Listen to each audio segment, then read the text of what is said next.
नमस्कार दोस्तों, स्वागत है आपका आज के इस पावन कथा में। भक्तों, आज रविवार का अत्यंत पावन और तेजस्वी दिन है, जो साक्षात जगत की आत्मा, देवों के देव भगवान सूर्य नारायण को समर्पित है। यह दिन उस परम शक्ति का है जिसकी एक किरण मात्र से ही संसार का अंधकार मिट जाता है और जीवन में नई चेतना का संचार होता है।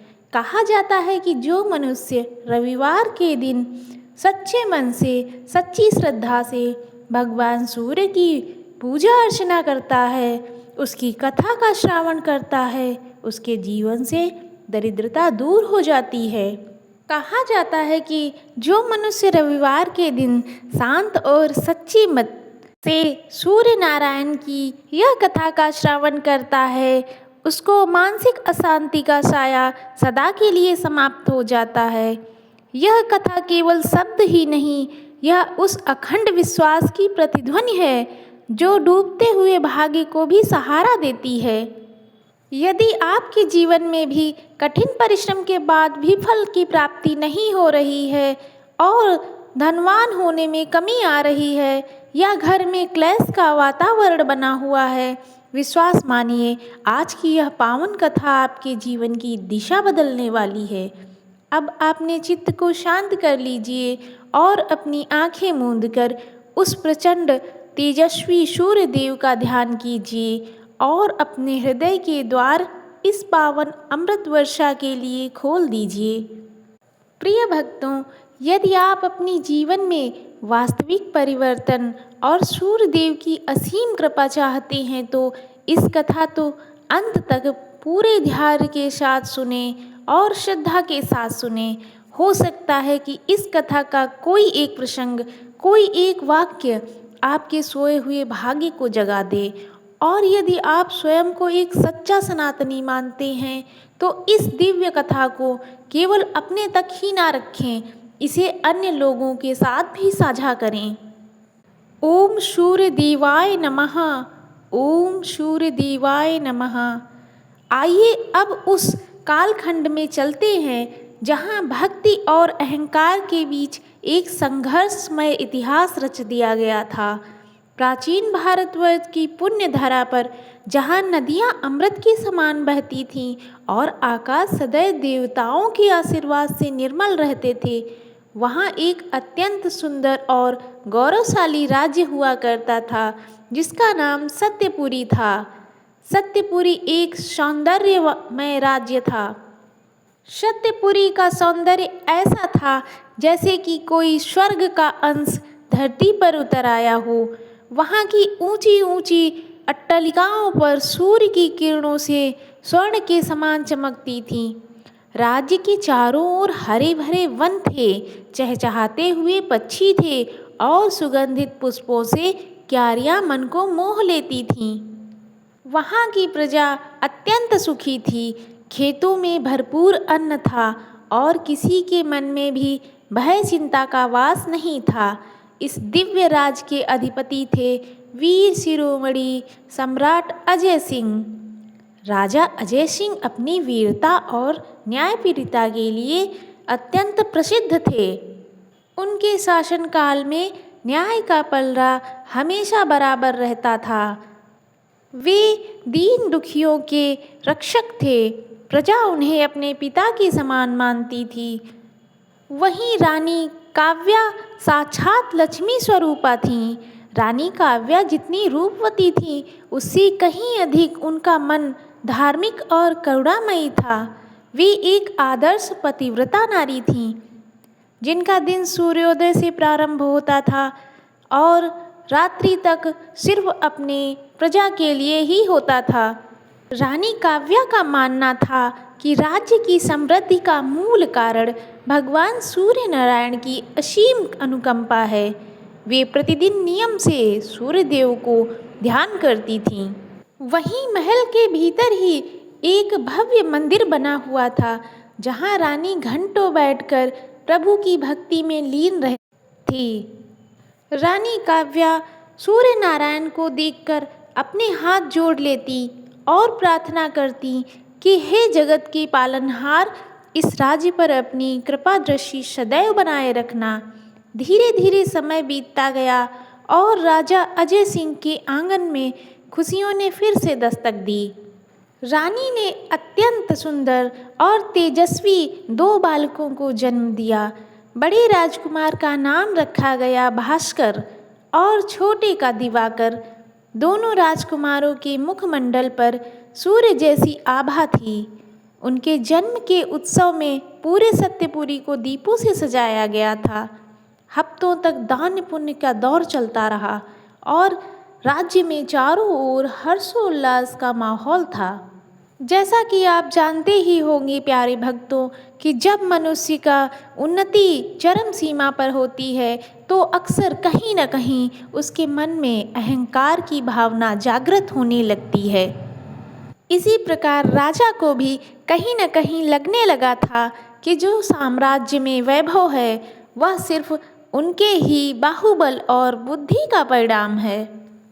एक दिन की बात है, राजा अजय सिंह अपने महल में विशाल कक्ष में विश्राम कर रहे थे।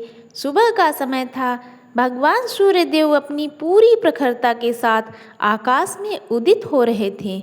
उनकी एक सुनहरी किरण झरोखे से निकलकर सीधे राजा के चेहरे पे पड़ती है। तभी राजा की नींद में खलल पड़ता है, जिससे सूर्यदेव की किरण को लोग सौभाग्य मानते थे। आज वही किरण राजा को कष्ट देने लगी थी। इससे राजा झुंझुलाकर अपनी आंखें खोले और जोर से चिल्लाए, यह तीव्र प्रकाश मेरी शांति में बाधा क्यों डाल रही है? पहरेदारों, इन झरोखों पर मोटे पर्दे डाल दो। मुझे यह धूप बिल्कुल भी पसंद नहीं है। पास में खड़ी रानी काव्या यह सब देख रही थीं। उन्होंने कोमल स्वर में कहा, महाराज, यह आप क्या कह रहे हैं? यह तो सूर्य नारायण भगवान का आशीर्वाद है। इन्हीं की कृपा से तो सृष्टि में जीवन है। इन्हीं से हमारे खेतों में फसलें हैं और इन्हीं के तेज से आपकी कीर्ति चारों दिशाओं में फैली हुई है। इनका अपमान मत कीजिए। लेकिन राजा के कान तो अब अहंकार की वजह से बंद हो चुके थे। उन्होंने अपनी रानी की ओर देखा और उपहास भरी दृष्टि से कहा, काव्या, तुम अभी भी उन पुरानी कथाओं और अंधविश्वासों में जकड़ी हुई हो। यह सूरज मात्र एक आग का गोला है जो कि प्रकृति के नियम से चलता है। इसमें कोई देवत्व नहीं है। अहंकार की यह अग्नि अब और भी भयंकर रूप लेने वाली थी। राजा अजय सिंह ने न केवल सूर्यदेव की पूजा बंद कर दी थी, बल्कि उन्होंने अपने दोनों पुत्रों का नाम भी बदलकर कुछ और ही रख लिया था। उन्होंने महल के चारों ओर मोटे पर्दे लगवा दिए ताकि सूर्य की एक भी किरण उनके कक्ष में प्रवेश ना कर सके। वे अंधेरे में मसालों और दीपकों के बीच बैठना अधिक पसंद करने लगे थे। रानी जानती थी कि जिस सूर्य के प्रकाश से समस्त जगत और सृष्टि को दृष्टि मिलती है, जिस सूर्य के तप से समुद्र का जल बादलों में बदलकर वर्षा करता है और जिससे वनस्पतियां संचार होता है, उनका अपमान पूरे साम्राज्य के लिए काल बन सकता है। रानी ने कई बार राजा को समझाने का प्रयास किया, लेकिन राजा अपने ही घमंड में चूर था। उसने रानी की कोई बात भी नहीं सुनी। अब वहाँ का वातावरण धीरे धीरे बदलने लगा था।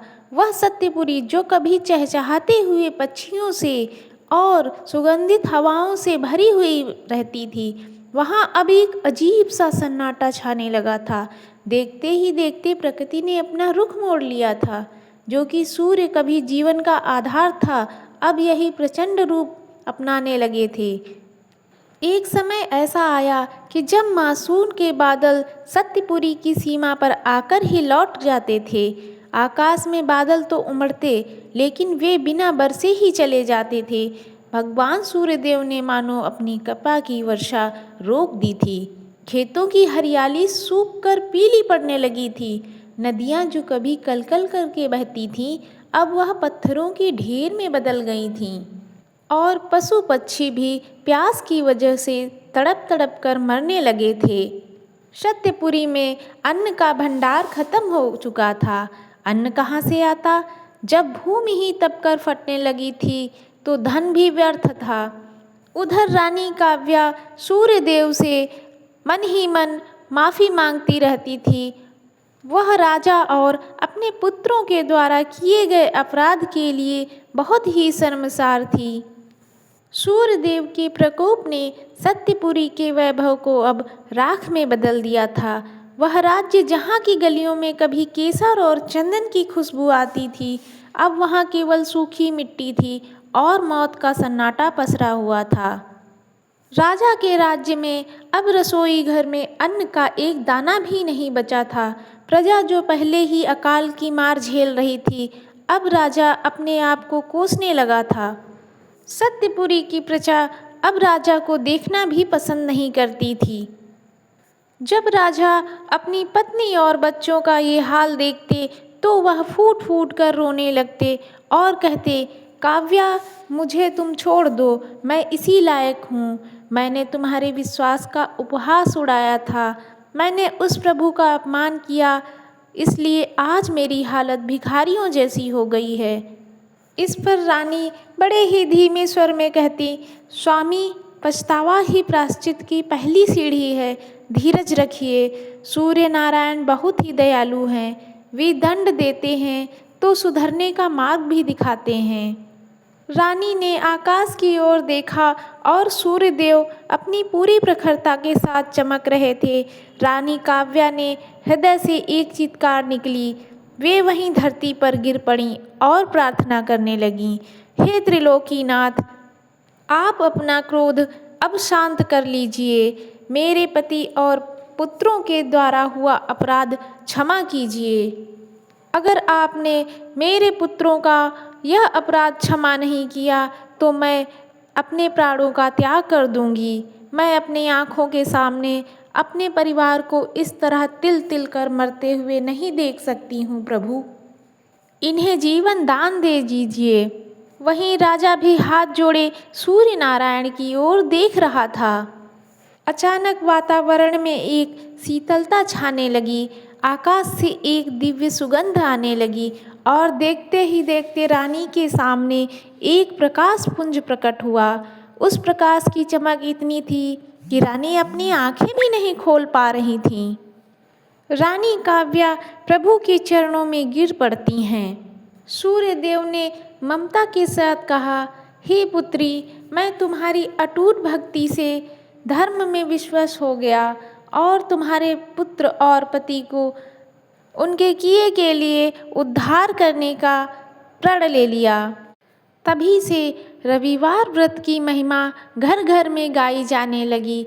लोग कहने लगे कि जो भी व्यक्ति निष्काम भाव से रविवार का व्रत करता है और सूर्यदेव की आराधना करता है, सूर्यदेव उसे आरोग्य, लंबी आयु और अपार सुख समृद्धि प्रदान करते हैं। प्रिय भक्तों, यह कथा हमें सिखाती है कि जीवन में कभी भी हार नहीं माननी चाहिए। चाहे संकट कितना भी बड़ा क्यों न हो, चाहे दुख के बादल कितने ही घने क्यों न हो, यदि आप सूर्य नारायण की तरह अडिग और तेजस्वी बने रहे तो एक दिन सफलता अवश्य मिलेगी।